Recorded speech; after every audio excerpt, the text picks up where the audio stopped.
Vote পরবর্তী হিংসায় উত্তপ্ত বাঁকড়ার সানাপাড়া। গতকাল রাতে সিপিএমের বুথ এজেন্টের দোকানে তাণ্ডব চালায় তৃণমূল কংগ্রেস কর্মীরা। পরিস্থিতি সামাল দিতে ছুটে আসে পুলিশ এবং কেন্দ্রীয় বাহিনীর জওয়ানরা। ঘটনাস্থলে পুলিশ পিকেট বসানো হয়েছে। গতকাল বাঁকড়ার সানাপাড়ায় তৃণমূল কর্মীরা বাঁকড়া 2 নম্বর পঞ্চায়েত সদস্য জাকির হোসেন জামাদারের নেতৃত্বে কয়েক দফায় বিজয় মিছিল বের করেন। সেই বিজয় মিছিলে সবুজ আবির খেলার পাশাপাশি ফটকা ফাটাতে থাকেন। গতকাল রাতে শ্রীরামপুর লোকসভা কেন্দ্রের অন্তর্গত বাঁকড়ায় এক সিপিএমের এজেন্টের দোকানের সামনে দিয়ে বিজয় মিছিল যাওয়ার সময় হঠাৎই মারমুখী হয়ে ওঠে তৃণমূল কর্মীরা। তারা লাঠি হাতে দল বেঁধে সিপিএমের বুথ এজেন্টের দোকানে ভাঙচুর চালায় বলে অভিযোগ। এই ঘটনায় গোটা এলাকায় উত্তেজনা ছড়িয়ে পড়ে।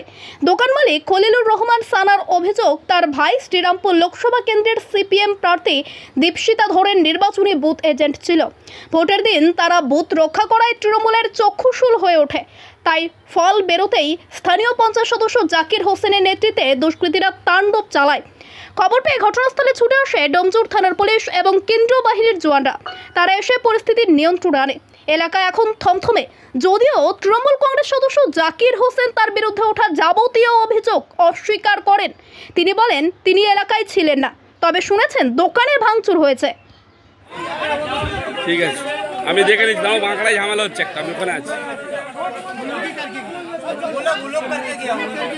তোমরা সব বলবে যেটা যেটা হয়েছে, তোমরা চেল্লাবে না। তারা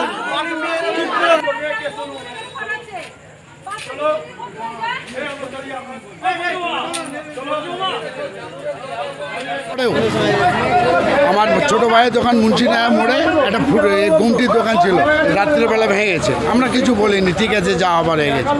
আজকে সকাল থেকে ধমকি দিয়ে যাচ্ছে এবং মিছিলও করে গেছে।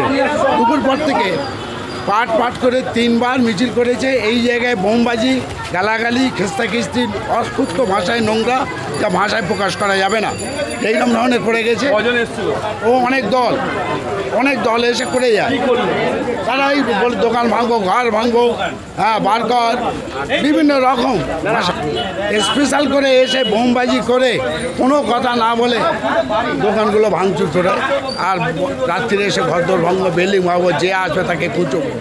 আর রাস্তায় ফেলে দিয়ে গিয়ে বলেছে কেউ তোরা তুললে তোদের আবার এসে মারবো। হ্যাঁ, এর আমাদের পরিষ্কার কথা হচ্ছে পঞ্চায়েত সদস্য জাকির জমাদার আর আমাদের এই সানাপাড়ার বাপি আছে। না, কালকে একটা বিজয় মিছিল গিয়েছিল। দেখুন, ওদের ফুটপাতের ওপরে রাস্তায় ছিল। আমি তো ছিলাম না, আমি শুনলাম এই ঘটনা। তারপরে মানে সাধারণ মানুষ, ওদের ফুটের ওপরে কিছু দোকান ছিল, সাধারণ মানুষ একটু মানে করে দিয়েছে, তুলে দিয়েছে। এই আপনার বিরুদ্ধে অভিযোগ, আপনি পঞ্চায়েত সদস্য? সম্পূর্ণ আমি ছিলাম না। আর একটা বিজয় মিছিল গিয়েছিল, কিছু ধরনের ছেলে ছিল, যেটা দেখুন সব তো আমাদের ছেলে, এটা বলা যাবে না। এটা হয়তো ওদের ছেলেরাই ওদের ছেলেরাই এই ঘটনাটা ঘটে আমাদের নামে তৃণমূল কংগ্রেসের নামে দিচ্ছে। গত 10 বছর আমরা ছিলাম, আজ পর্যন্ত একটা পটকাতা নাকি ফাটেনি, একটা দোকান তো দূরের কথা, একটা রাস্তায় একটা বালতিটা নাকি কিছু হয়নি। এখন ওদের পায়ের নিচে মাটি সরে গেছে, সেই কারণে তৃণমূল কংগ্রেসের নামে দোষ দিচ্ছে।